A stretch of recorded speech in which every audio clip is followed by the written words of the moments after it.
Huh. Exploring self-awareness through shared experience. Is that the Driftwood Podcast? That is what we're here to find out. So, do not step to me. I'm awkward, a box lefty, an orphan my pops left me, and often my mama wasn't home. Could not stress to me, I wasn't grown, especially on nights I brought something home. To quiet the stomach rumblings, my demeanor 30 years my senior. My childhood didn't mean much, only raising green up, raising my fingers to the critics, raising my head to the sky. Big, I did it, multi before I die. No lie, I just knows I chose my own fate. I drove by the fork in the road and I went straight. Went straight. Boom, I'm Daniel the Wizard. Howdy y'all, Fox here. Driftwood Podcast. That was Eminem and Jay-Z. For What's the song again? Renegade. Yeah. So you know what? Today I want to talk about people and their fucking journeys. Oh yeah? Yeah, dude. I'm so sick of getting on the social medias, the Facebooks, and seeing about people's journeys. What you got hating on the journeys? Yeah. So essentially, people's journey. I'm getting sick of every time I get on Facebook, somebody having something to say about their path, their journey, what they're doing. Oh, it's just my path. It's just my journey. I'm genuinely sick of it. Wow. Give that journey the hate. Yeah. But anyway, so with the journey, I've been seeing this shit for years and years and years on the social media, basically since social media. So I got really tired of seeing, like, what is all of this stuff, people? So I started to block all that shit. Oh, yeah? Like, yeah, man, I don't want to hear about your, like... Too much positivity. Yeah, The light blinds me. It's like, all your positive shit. I don't need your positive vibes, man. My life sucks. Your positive vibes ain't doing shit. Yeah, you want it to keep sucking. Yeah, so... Keep sucking, bro. I get it. That's how I felt for a very long time. But you know what? I realized that I had to travel that path. I had to go down feeling that way. So, yeah. So everybody's journey that was annoying me, I don't know, maybe the reason why it was annoying to me is because I just didn't want to hear it. I wanted to be mad. Do you think that's the same for everyone? That they have to go down knowing their life sucks? I don't know. I think some people just want to be mad. Just want to. I don't know. Just But anyways, so we're going to talk about pathways. Talking about paths and the paths people take and the paths they choose and how each one's individual. And we're going to do that by talking about our paths, the way that we've got there and the way that we view stuff. And as people that try to get people on a path, understand the difference between a path and what people would consider the path. I think that's where we differ from religion probably is a path, meaning that religion is a way. Various religions do present various paths. Yeah, so but we'll get into all that, and again we'll get back into the reading that we did at the beginning with Jay-Z and Eminem. Maybe you'll give better delivery than I did. I don't know about better delivery, but so the whole thing about this, I'm not a rapper, obviously. You're not a rapper. A rapper of what? A candy rapper, because I'm so sweet. I don't know. Never mind. Are you a gift rapper? Yeah. Is that what Driftwood? No, I'm not a gift rapper. That's the thing. I'm the gift. So we know where he stands on rapping. Right. No, I'm very useful around Christmas time. He's like an elf. He always wears the stocking cap and everything. Right. It's a long path to the pole. So let's get back to. Yeah, not to get too adrift. Right. But so with going on the idea of paths and all of that stuff and being irritated about that, how do you view like paths when somebody talks about their path or their journey, or how do you view it? Well, like off first glance, somebody comes up to you and they're talking about, oh, I'm just on my journey. Well, yeah, no, I definitely feel what you're saying there. As far feels as feels a little pumpkin spice, doesn't it? Oh, latte. Iced.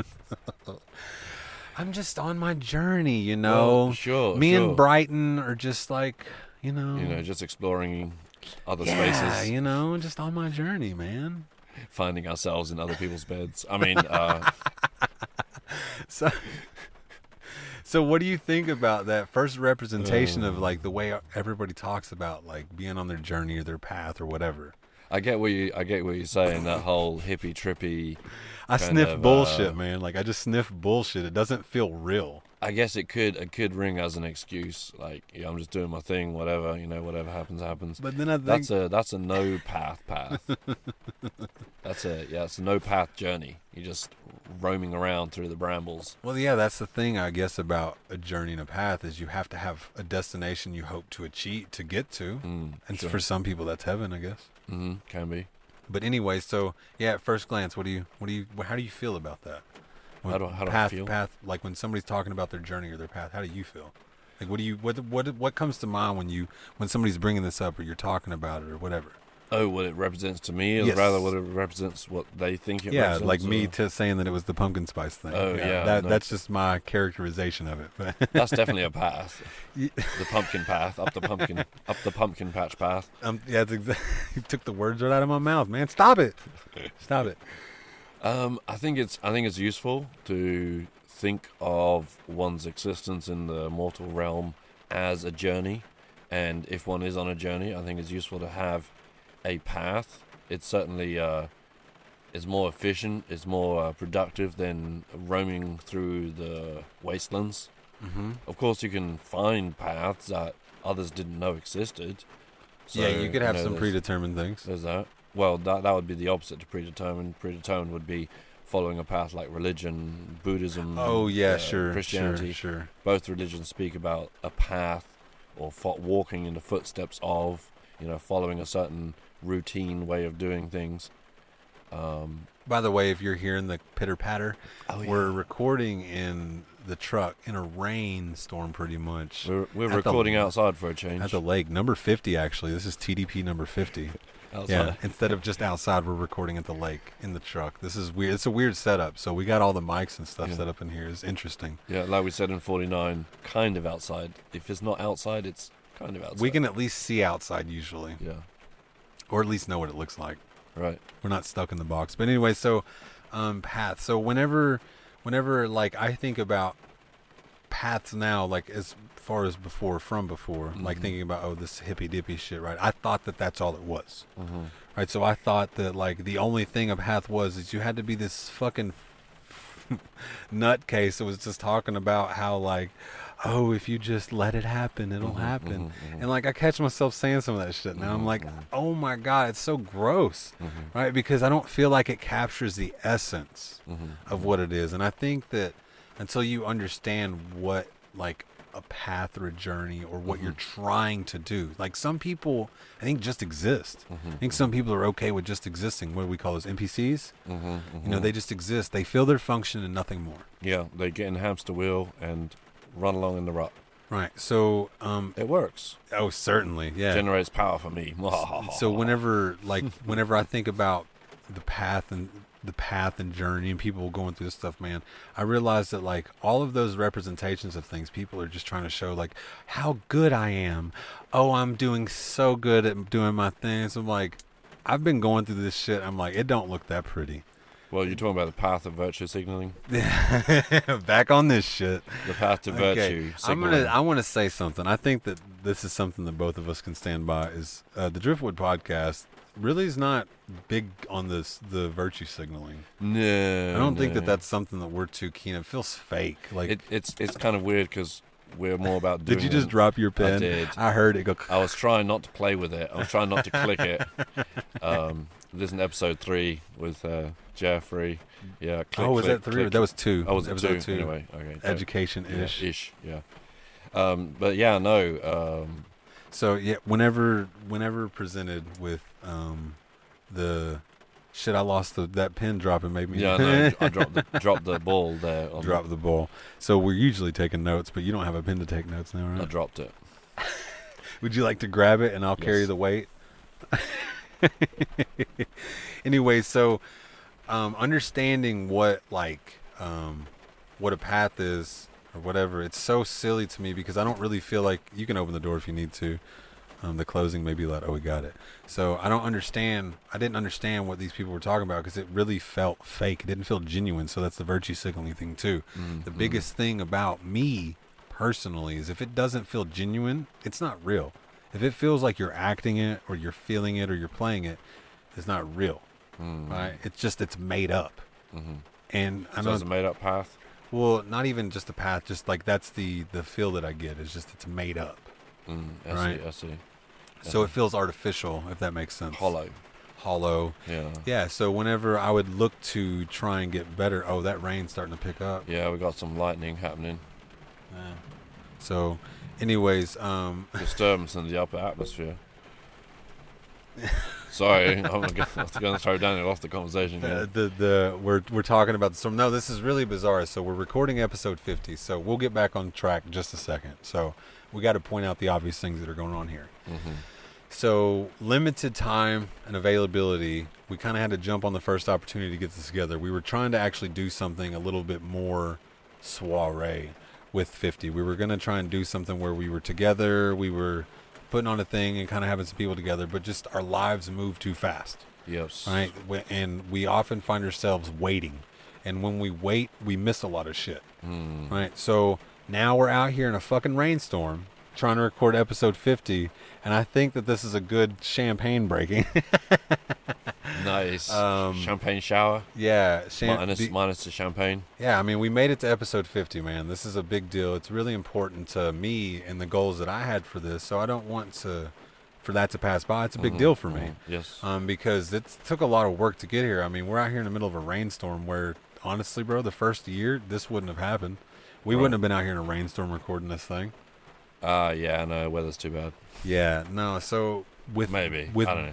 For me, with being on a path, okay, it's allowed me to have goals, right? I have something to attain to. I want to do something, right? My biggest problem is I was always anxious. I always wanted to do something.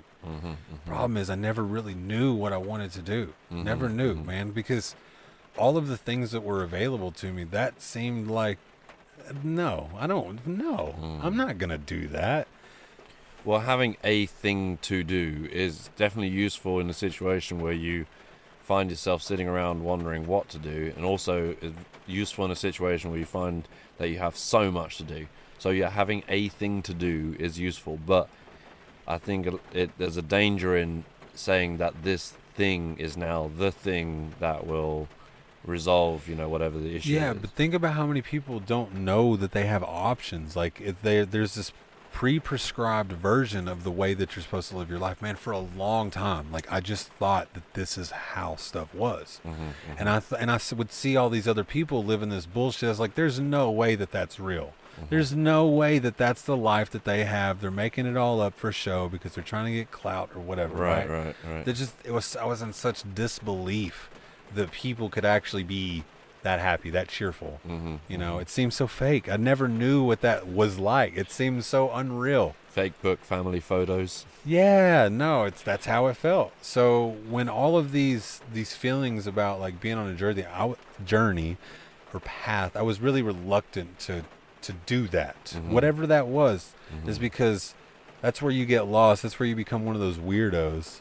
You get lost on the path. Wouldn't want to become a weirdo. Yeah, you just go adrift. Yeah. The problem is I was already a weirdo, and that's you drifted away from being a weirdo.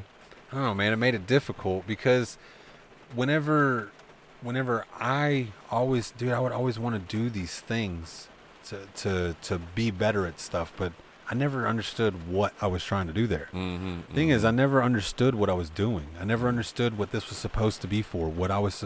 Never understood it was building to something, right? It was just like, damn, it's just going through the motions, and then like chaos ensued, and the motions were no longer applicable. I don't know. I don't know if people are faced with that opportunity, and if they're not faced with that, do they change? Should they? So what was going on is that you didn't have a prescribed path, or you felt there wasn't a path that you were following. So the things that occurred in life were just things that you had to get over or around, or what? Or deal with and move on, or what? Well, honestly, I don't even think I dealt with it and moved on. I think I just kind of dismissed it. I didn't give it its fair shake, honestly, because I was so sure that that's not what I wanted to do. So you just float around it? I existed around it knowing what it was, but never really giving myself an opportunity to know. Right, because I didn't want to get trapped by something. I didn't want to be. It didn't seem appetizable to live my life doing that. Yeah, it's interesting that you you say you didn't want to get trapped by it, so you were treating it as this thing that it's basically an adversary. Mm-hmm. So earlier I was mentioning about the whole military motto of if you can't go through it, you go around it. If you can't go around it, you go under it, and if you can't go under it, you go over it, or whatever. Go through or it. Go finally. Go through sorry, it. if you can't, finally you go through it. If around it, over it, and under it don't work, go through it. Go through it, right? So, and I brought up, well, what if that thing is a sign? Is a signpost? Is a pathway post? Yeah. And you're treating it like a thing to get around or go through or. Yeah, what if you just bulldoze right through it? But how do you Right. know? How do you know? How do you recognize the signs? Yeah, what is a sign? Like what?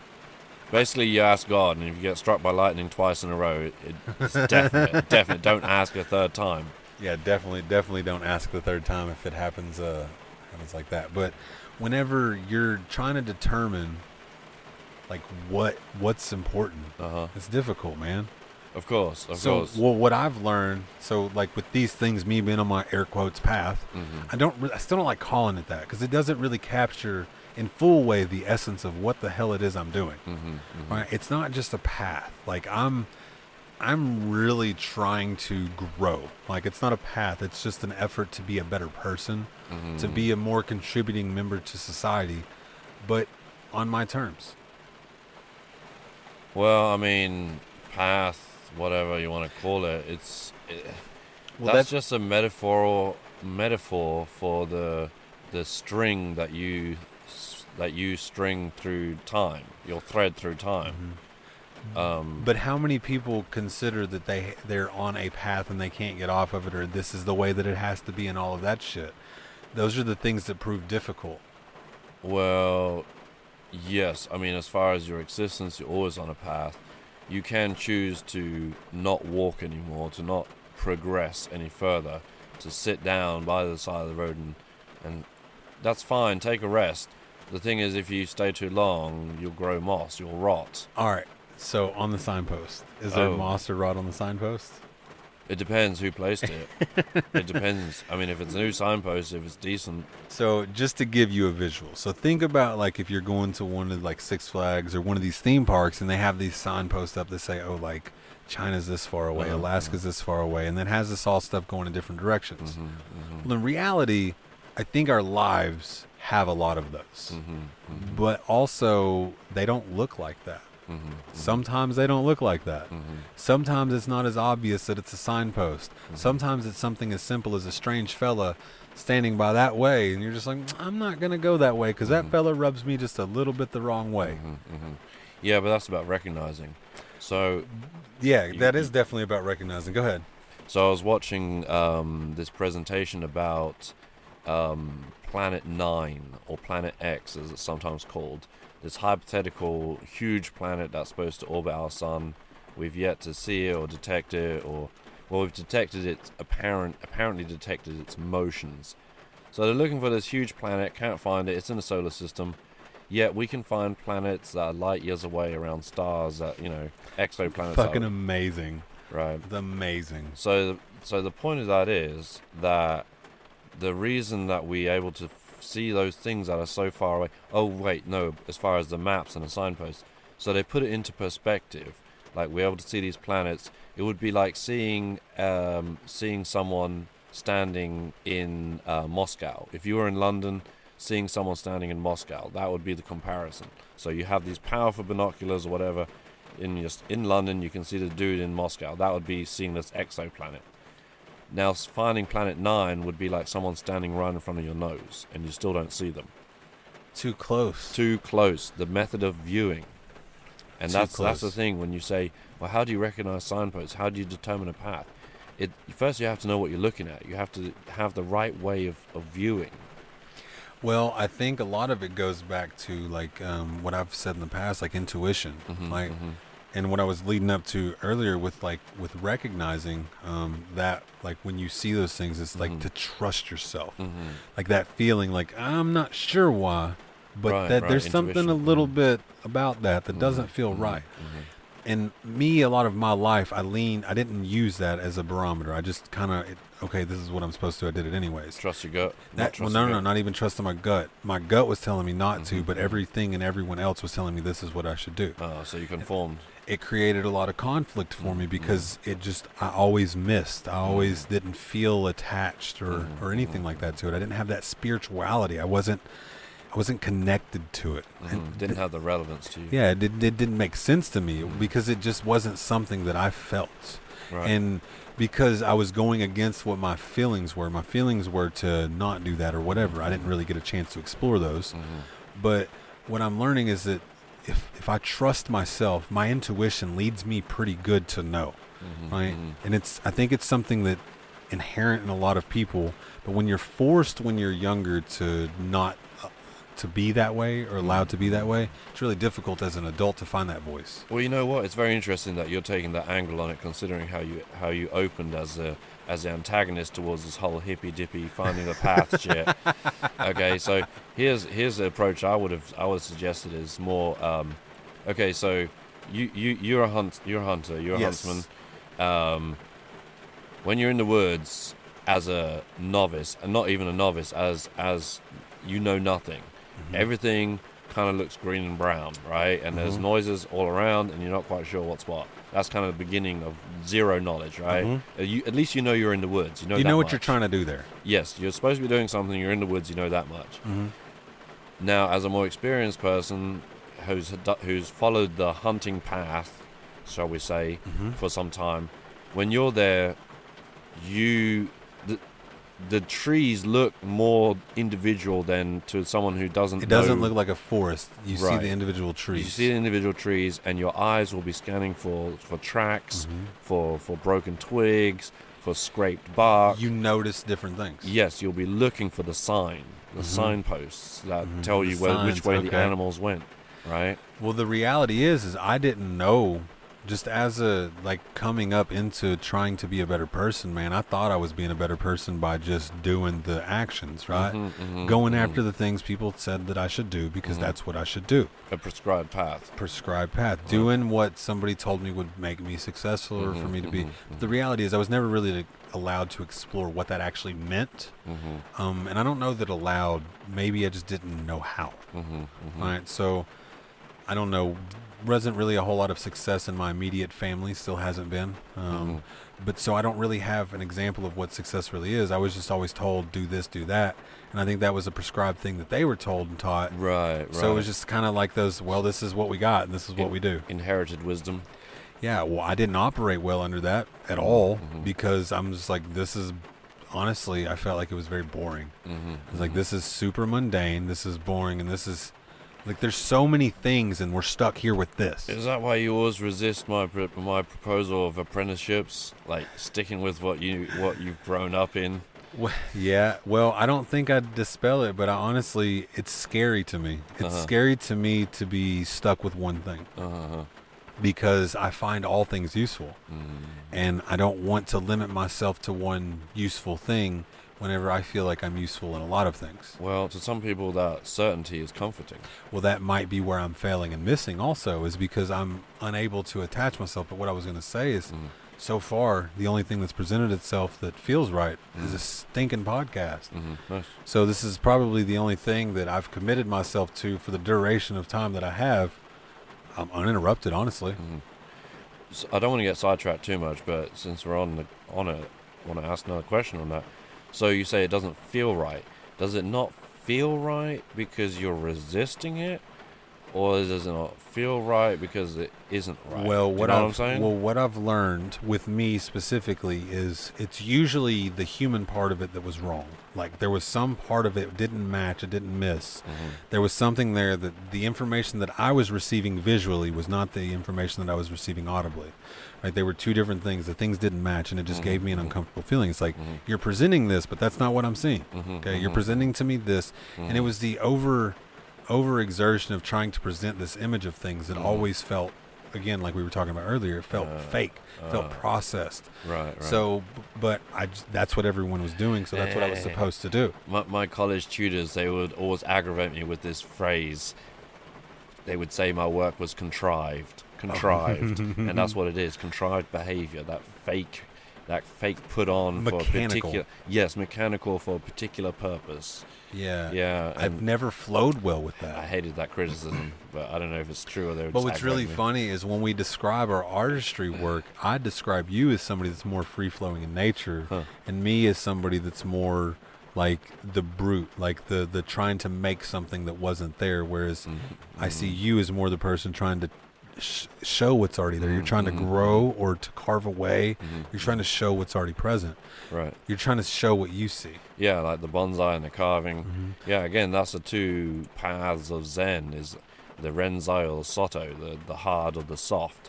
Do you take a thing and you make it into what you want it to be, you beat it and shape it and whatever until it's right? Or do you just kind of like almost not do anything? It's almost like it's more about like what you not do. Do you not cut here? Do you not trim here? Do you just like go with what's already there? It's a different thing, and I think that because I've always been like this brute guy, like I've always wanted to know more of what the other side is, because I felt that I've needed a balance, because the things that I know are very one-sided. It's a way of life. It's the biggest thing was I had to break from is the way I was raised.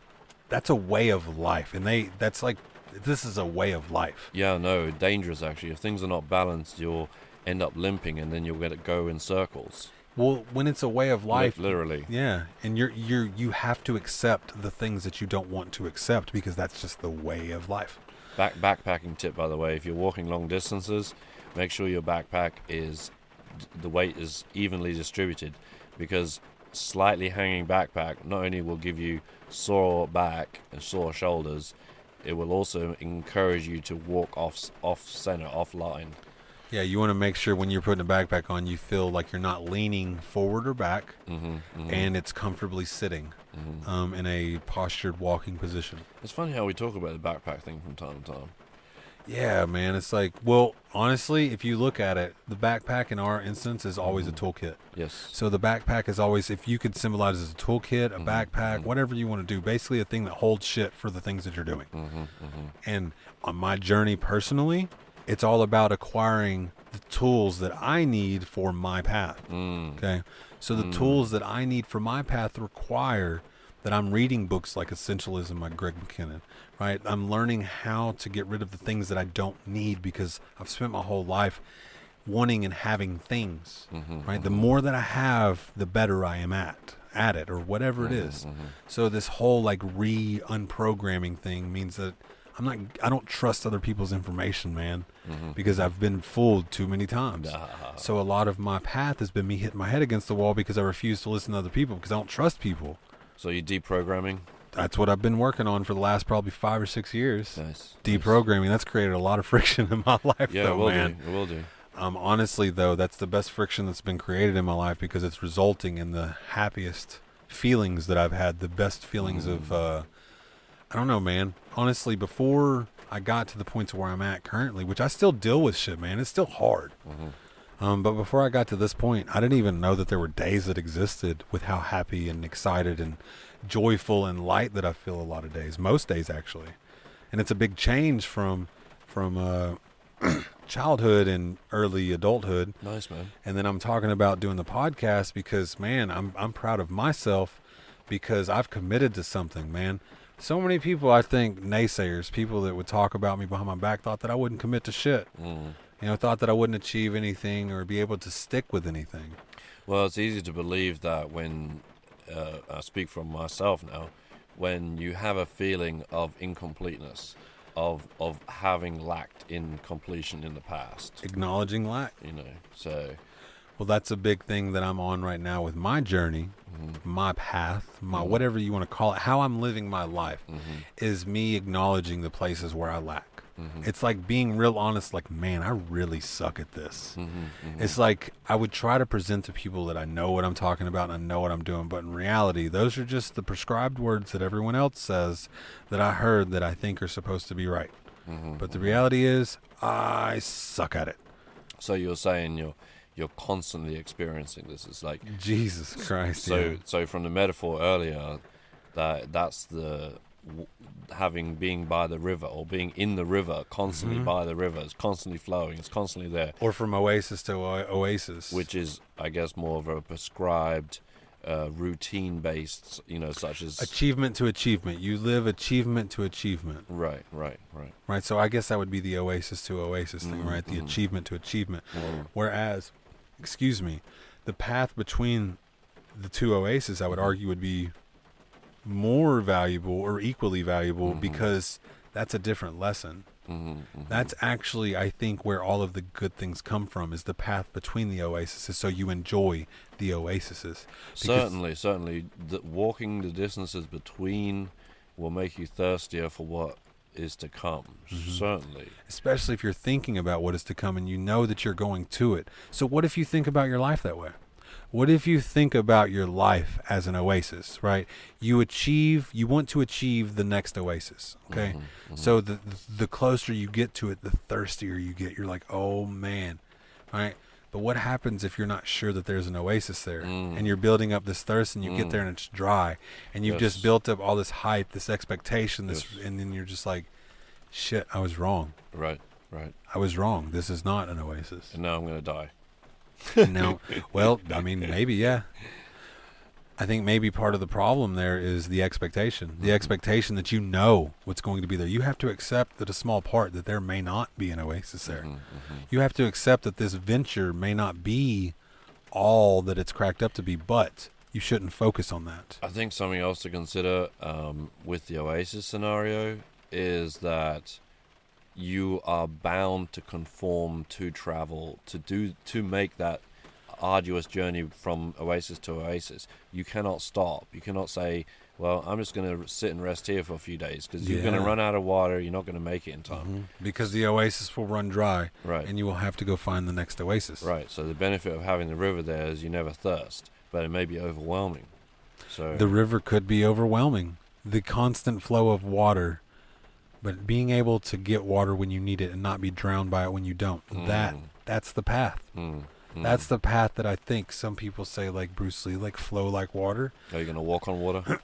Yeah, Jesus, right? Nice. But flow like water, be like water, move like water. You want to take the path of least resistance, the one that gives you the way through, right? That is part of it. But the other part of it is that water pools sometimes.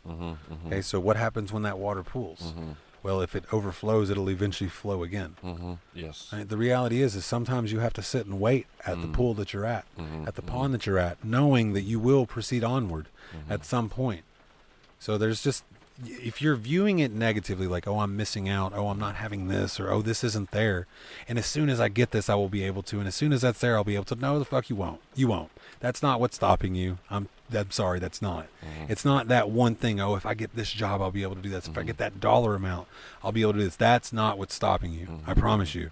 I've learned the hard freaking way. It's not what's stopping you. So you're describing more of a path with regular rest stops and rest breaks for whatever purpose, as opposed to the long walk. Design it as you see fit. Just know that you're designing it that way. You have to know what each function of it is. Yeah. You can't walk blindly. Yeah. You can't. But a lot of people start out on their path blindly. Well, I'll tell you what. When I first I started on my path blindly. When I first, yeah, of course. Before you figure out that there is a path, even I think everyone actually is. It's just when they notice it. When do you notice it?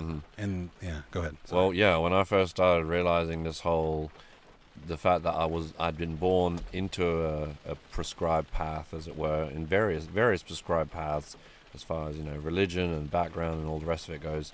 Once I realized that there was this option for maneuvering myself in the world and choosing my own path, I became quite enamored by this concept I picked up from, of all places, Judge Dredd comic book, 2000 AD. Second episode in a row we've talked about Dredd. I know, right? So there's this thing with the judges. Thank you, Taylor Reagan, by the way. I know, right? Taylor. Anyway, so there's this thing with judges in the mega cities that once they've reached their end of their career, they're too dangerous to remain within the city walls. So they do this thing where they go on a long walk. And basically they go and deliver justice into the wildlands, the badlands. And then basically long walk means they don't come back. They just go out to deliver justice until yeah, there's no more yeah. justice to be delivered because they don't exist anymore. Because they're dead. Yeah. So I became quite enamored by that idea that the true path is this arduous thing from which there's no relenting, no reward, no return, there's no point really. The point is that you keep going, and I became quite gripped by that. But in all reality, that is a really denial of the joy of life, of the true pleasure of the journey. Yes, enjoy the pain. Yes, enjoy the dark days. Yes, enjoy the cold. But because they're balanced out by the warm, by the you don't know light until there's darkness. Right. Or you don't know darkness until there's light. You don't know that it's dark until it's light. And the problem is sometimes we're the guys on the pathways with the lantern that's showing light to shit that you didn't necessarily want to see. So that's essentially what we're doing. So sometimes I think that people get really scared about the idea of having to change because they really grip this fabric of who they are. And I think the hardest part for me to get over was I had to choose who I wanted to be. Is the person that everybody saw me as, I heard people talk, people would say things and all this shit, right? Is that what I was to them? And if so, did I want to continue being that to them, or did I want to be something different? Simple as that.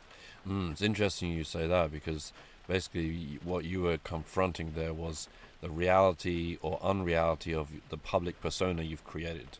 So you were basically coming to terms with the interface you created. How did the interface with other people, is this really valid still? Yeah, no. Is this representative of that's who a you good are? way to think about it. So have you seen like Big Hero 6? Basically, there's this chip program that you load into the thing, and that determines the experience that it provides for you. So there was a chip that the kid put in there that made it more like a fighter. It showed it how to do like kung fu, stuff like that. Right, all that stuff, whereas it was essentially designed to be a hug-giving, caring... marshmallow. Yeah, that's essentially, that's how it was. It was a big, fluffy, white thing, big marshmallow-looking thing, right? Coming down the street. Yeah, so, but it was, you could program it onto these little chips, you put it in there, and that described its personality, basically. So, essentially, if you think about, like, when you were younger and all the one, that's the program that you were given. That's the one that was put in there, that's the one that you got, okay? Now, are you okay with that program? Is that program completely acceptable? Is it giving you everything that you think you should get out of life? Honestly. If not, maybe consider the reprogramming. I know it sounds so weird and like, programming, non-programming, Pavlov, blah, blah, blah, this and that. But it's not that serious. It's not that critical necessarily. I think really what it is understanding, are you getting the most out of what you have? Are you? And if you are, is it enough? Well, yeah, you have to make this choice. You don't have to. You can just ignore this issue altogether. Have to. But once you start thinking about it... If you've made it this far, you probably feel like you have to make that choice. You may be seriously inclined, and it may be in the back of your mind if you don't. But yeah, to make the choice of do you conform? Do you follow what has been prescribed? Do you continue to emulate the public persona you've created, this interface? Will you continue to let that represent who you are? Or will you actually choose to be true to yourself and reassess how you represent that to the world and allow yourself to move past this blockage? Because basically that's what it is. Creating a public persona and then acting that out every day is you basically become the subscript in the game. You become an NPC, a supporting character. You're not in any way significant beyond the function that you provide in the game. You're not a player. If you want to be a player, you got to be real. Yeah, you have to make your own decisions. You have to have your own thoughts. So instead of watching the Fox News or the CNN and hey, don't bash on my news. repeating everything that they say, regurgitated, right? That's not being thoughtful. That's a waste of time because you're just repeating what you heard. Do you actually know and understand? Now, I have challenged a few people thinking that they thought this way, okay, because of the way that they represented it. But then when you hit the hornet's nest, you realize that there's some stingers, okay? Oh, yeah. And you realize that some people play the fool sometimes just so that they can prove you wrong. Fox licks his lips. Into the hen house we go. Yeah, so there's a lot of things to consider. So also, the last episode I was talking about joining these groups. I think people really need to quit being so personally attacked. I think people take really honestly, even if it was intended to be personal. I think unfortunately the people who do take things personally is because they feel a severe degree of isolation, a failure to recognize that there's such commonality in humanity. We also desperate to fit in and be unique at the same time. We overlook the actual thing. We are all unique, and we all do fit in with something or someone. All right. You know? So the public personas, I was thinking about this. Yeah. So at different times in my life, I can feel like my public persona. I felt like I tried to create and cultivate one that was acceptable to the society, right? I was not good at it though, man. I really realized, thinking about it, like, no, I was still the fucking weird guy. I didn't do a good job at it. I went through the motions, but it didn't fit. Everybody looked at me and saw, like, that guy's fucking weird. That don't fit. What was your meme? My meme? Yeah, so basically, all these public personas, the NPC character personas that people act out, are mocked in memery. So you will have Karen. Karen's a meme because that's a public persona. And you have what's the guy who doesn't like girls? You won't dang, what's it called? Come on, help me. I don't know. I'm thinking of Bill and Ted. So. Oh yeah. Okay. I was thinking my public persona was kind of like the dumbass, the goofy, goofy ditzy, the ditzy thing, and that's because I was always a goofball, right? So people wouldn't take me seriously. So I always wanted to be class like. Clown. Well, I always wanted to be like a scholar in some degree so that people would take me seriously because I had this persona of this guy just jokes all the fucking time. You wanted to be a hidden badass? Well, actually, at the time, I just liked having fun and joking. Everybody took shit way too serious, man. Everybody took shit way too serious. Yeah. But then I realized I just shut off emotions and I was being really fucking mean. And I was thinking they were taking it serious. But no, I was just being a fucking asshole. Yeah, that can happen too. Well, the reality is I said that they were responsible for their feelings, in which they are. Sure. However, if I know how to cut them and I cut them, I'm responsible for that. Them's the facts, and the facts don't care about your feelings. Yeah, but the presentation of facts could definitely make the facts more palatable. Sure, a spoonful of sugar.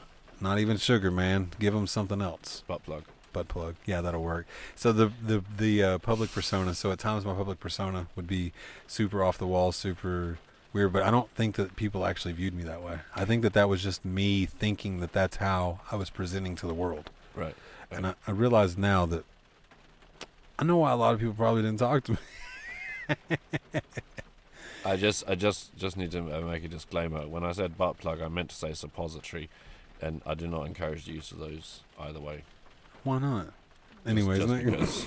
The advice episode was 49. Yeah, check out 49.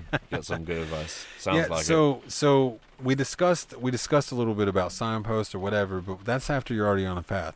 How do you determine a path? Is that something that like you had to do? Because, dude, I'm gonna be real honest with you. I just kind of fell into it. I accepted that I was where I was at. I think that was the biggest part. I accepted that this is where I was, but I can choose where to go from here. And so essentially I realized that shit, man, I've been being led down a path. Not the one I want though, man. So I might have to go straight at the fork in the road. Oh yeah. Crash. Oh yeah. Wow. Well, go ahead. Were you about to say something? Yeah. So the whole how to get onto the path thing. I don't know, various influences. So yeah, my interest in Eastern cultures, Zen Buddhism, the path, the eightfold path. You know, coming from a Christian background, of following in Jesus' footsteps, following the right path. All right, hang on. So we keep talking about path. Yeah. But we've not determined a destination. What's this path fucking leading to? Well, no, we're still on how do you determine what a path is. Well, I'm thinking about like the whole conversation that we've had. Like, well, there's two different concepts there, because it's either like this, okay? So either you choose a destination and then you find a way to get there, and you might choose a good path or a more arduous path, but essentially then you plot out a path once you have a destination. That's if you're living a goal-based life. However, the more intuitive or the more reactive way of doing it would be simply to follow your path and see what comes up and deal with it as it comes and see where it leads you. But what does that mean? So What do you mean? What does that mean? That's just so doing no, what you do.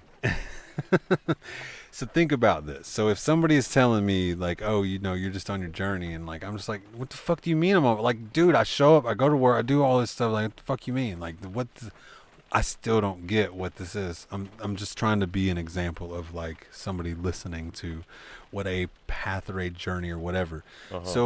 What I would describe to somebody as how to determine a path or whatever, you have to have a destination that you hope to achieve. It may not be a place, but there has to be a direction to go. Right? You have to have you have to have a direction to go about. Back on this shit. No, I think, so we're talking about, I was thinking about the pathway. I was trying to tell you what a journey was. That's what a journey is. Well, I think a big part of it is, the elephant thing, right? It's the elephant thing. Right. Yeah. So it's too big to achieve, right? This whole thing. So you're telling me that the concept of a journey is too big and we need to break it down. Is that what you're? Maybe because really vague to say that, on a journey, on my path, on this, on that. Dude, I'm asking people to, honestly, when I talk to people, I'm asking people to just consider where they are. Look at your things and be honest with yourself. Acknowledge the shit. I think okay, so if we need to go real layman here, your journey is your lived experience.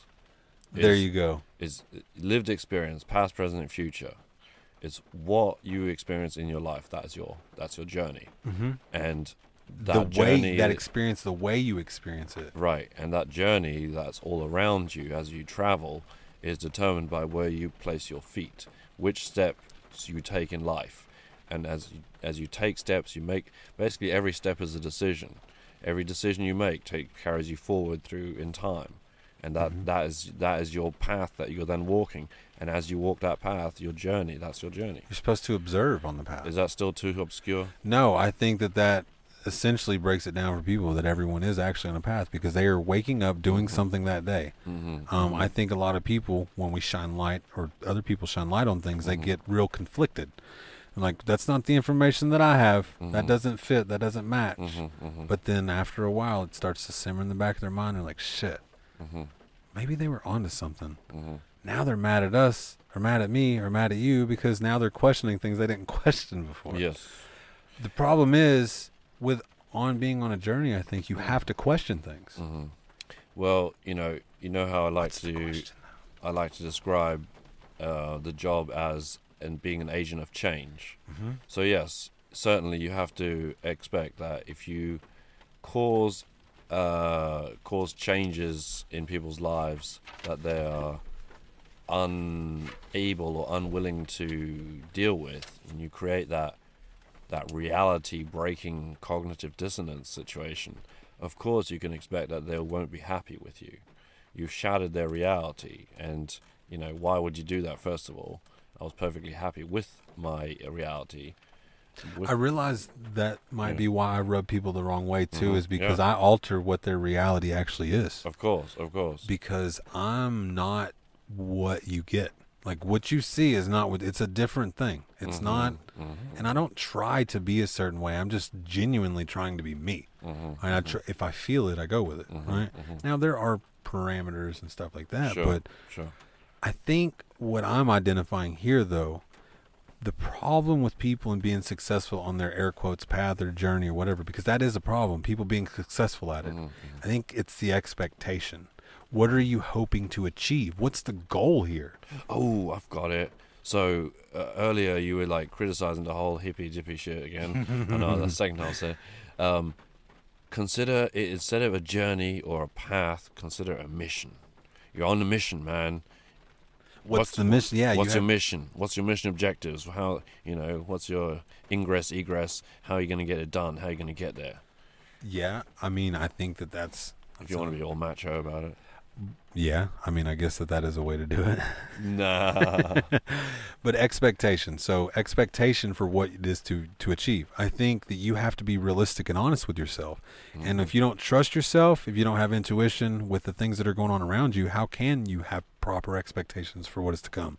What do you think? It's just magically going to happen? It's magic, man. No, you have, there's steps, there's processes, there's ways to be effective. There's ways to do these things. You just don't want to waste much time. So you have to use the resources available. You have to be better than me. You can't have a trust issue with people. Well, I don't know. I don't trust people. I don't even trust my own partner. I'm just kidding. What? I'm just kidding. But anyway, so I guess that I will get to the... Wait till Shah hears that. I guess that I'll get to reading. I'll pull my phone out and we'll pull that up. So do you want to set up the talking about the reading a little bit about what came to mind and why that came to mind for you? Yeah, sure. Because I already have it pulled up. I'm ready to go. If you want, I can just go ahead and read it. Then we can discuss it. Well, let me give a little preamble to it, just briefly. So yeah, we settled. We had two suggestions. Yes. And we settled on that one. But the other one was The Road Not Taken by Robert Frost. Yeah, if you want, I can read that first. I can read that real quick. Yeah. So I got that pulled up right here. The Road Not Taken by Robert Frost. Two roads diverged in a yellow wood, and sorry I could not travel both. And be one traveler long I stood, and looked down one as far as I could, to where it bent in the undergrowth. Then took the other as just as fair, and having perhaps the better claim, because it was grassy and wanted wear, through as for the passing there had worn them really about the same. And both that morning equally lay, in leaves no step had trodden back. Oh, I kept the first for another day, yet knowing how way leads on to way, I doubted if I should ever come back. I shall be telling this with a sigh, somewhere ages and ages hence. Two roads diverged in a wood, and I took the one less traveled by, and that has made all the difference. So Beautiful. yeah, did I read that okay? That was actually the first time through. Much better than my first two attempts. My pattern, I know my pattern, my pattern was a little bit off, but that's because of I didn't realize that it was syllabled out the way that it was. I should have did a little better pre-routing. Yeah, I was actually, so it's 1 2 1 1 2. That's the rhyme scheme. 1 2 1 1 2 1 2 1 1 2 1 2 1 1 2. That's the rhyme scheme at the end of it. So nice. Sorry, I recognized that after I was almost done. I'm like, shit, I could have read this a little differently. Anyways, you did good. You did well. Yeah. So, anyways, the one that we ended up settling on, I think, was more relatable to people in general because it wasn't so wah wah woo woo. Yeah, this is a little bit too old school, maybe too classical. Well, I'd say too, but anyway. But a little more elegant than the people that we're typically surrounding ourselves with, I think, would be an accurate representation of that. Right.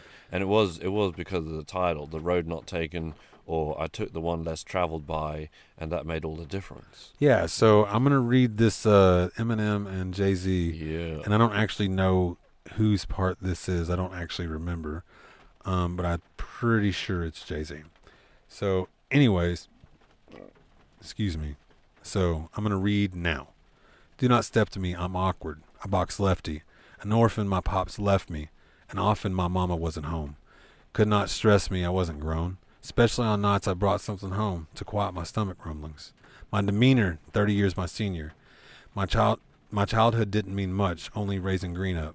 Raising my fingers up to the critics. Raising my head to the sky, big, I did it. Multi before I die. No lie, just know I chose my own fate. I drove by the fork in the road and I went straight. Nice. There was a small part that I added some words in there is because I missed a word and it still had to fit. I ad-libbed to it a little, I think. Yeah. So, but those are the lyrics to it. So I want to talk about that a little bit because whenever I read that the first time, here's how it processed for me. So, do not step to me, I'm awkward. So obviously making a statement of being awkward, I really feel that generally. I'm just an awkward guy. But then I box lefty. I box southpaw. I train southpaw. I box lefty. And it's really weird because I am right-handed. But yeah, it was really cool. So that part struck a nerve with me. Nice. So right off the jump, I'm just like, okay, this gets me. But then it gets lost in some of this stuff with pops and orphans and stuff like that. But I think the message underlying there to me was like, no matter what, I still fought to survive. And no matter when there was a fork in the road, I still chose to go on, because the fork in the road, neither of those options seemed adequate enough. So I pursued on anyways. It's like, you know what? Neither of those are good enough. I'm going to keep going. I'm going to find something good enough. And that was really cool. It spoke to me really well, because it speaks a lot to me too about trying to do this podcast. All right. Yeah. So that was my recollection, or my breakdown of that specifically. So what did you think about that? Yeah, I mean, the whole reason that came to mind again was because of the coming to a fork in the road and going straight. So so the whole thing with this. So we got the signposts, we got the forks in the road, we got the paths, the journeys, the lanterns, the destinations, all this shit. So to break it down very simply, nobody can tell you what to do. You have to make that determination for yourself. But the problem is knowing the right questions to ask. You can let someone else tell you what to do. Well, if you don't make your life a priority, somebody else will. That's as simple as that. If you do not make your life a priority, somebody else will make it their priority. If you're not paying attention, you're the product. That's certainly always true. That is certainly always true. If you're not paying attention, you're definitely the product. But back on the reading. Yes, sir. Yes, sir. Did you have something else that you wanted to add? You brought your notebook up like you were about to say something, so I just wanted to make sure. I was just making sure we didn't miss anything significant. Yeah, well, so with all of those things being separately represented, like all of this comes down to only make the decisions that you need to make. You know, don't make decisions about things that don't matter. Right? That's just all part of the experience. All of that stuff happens. All of that stuff goes on. The variables exist. Only make decisions about things that are important, things that need decisions to be made about. And it takes some time to learn what those things are. I'm still learning what some of those things are, because I realize that some of the decisions that I make, they're not decisions that are relevant. They don't serve any purpose. It's a waste of brain power. It's a waste of time, effort, energy. And I get really confused with trying to accomplish the things that I want, because I'm like, what does this have to do with any of this? It's like choosing to take out the trash or not. No, the trash just gets taken out. That's not a choice. Sure. You know, and not giving myself a choice on some things has made it easier too. Not making a decision about it, because it just has to happen. And you have to determine what those things are, because oftentimes I gave myself too many choices. The too many choices makes things overwhelming. So there are things that are non-negotiable. There are things that have to exist, or you will not be successful. You have to have that structure. So within all of these things, with the path less traveled, the whys in the road, the road signs, the reality is there's not a bad path. If you choose to consciously do the things because you are choosing to do that, that's the path that you choose to make. It's not the wrong path. That's the right one. If you are making the decisions for yourself because of your thoughts, the things that you're doing, things that you're trying to achieve, fuck all these other people. I mean, your family, obviously, they matter. But you have to achieve the things that you want to work towards. You want to work towards these things. You are inspired by this. You're connected to it, the connection to it. If you're not on the path, you're not grounded to it. You're not connected to it. So do you even know what you're doing? Well, I think you're speaking to someone there who already has the part figured out about there is a path, there is a journey they're on. That even if they don't conceptualize it as such, they're still aware that their life is taking a certain course, and they're trying to direct it in a certain way through certain actions or interactions. So you're talking to those kind of people. But I think I'm mostly talking to myself. I think that's... Well, as I said. Yeah, that's a message to myself. As I said. Yeah. So the reason I say that is because I think a lot of the people that we interact with personally in a capacity of advisor, mentor, counselor, whatever that vague role that we kind of fulfill from time to time, I almost said, Daddy? Please don't. Oh, I did. What we do is we very much more, rather than saying, a specific path or continue on this or that, what we're trying to do is get people to acknowledge their path and how they might want to guide it. Yeah, you got to see where you're at on it. You got to know, so the biggest thing, we're gonna end shortly after this, so we're at an hour. So the biggest thing for me is you have to identify what the person is that you want to be. You have to identify that. If you cannot identify that, you have some work to do. And the only way that you can identify that is by exploring the things that you were, the things that you hope to be, and finding the things around you that are those things. And it takes time. But if you can't identify what that is, if it doesn't turn you and make you just want to be like, you know, that sigh of like, that's what I want. That's who I want to be. Right. If that ain't there, you ain't doing it right. You still got some work to do. Right. And I just like to asterisk onto the back of that. If you're not sure whether you are or not, spend a few days by yourself. Spend a few days in isolation. No contact with other people. No social media.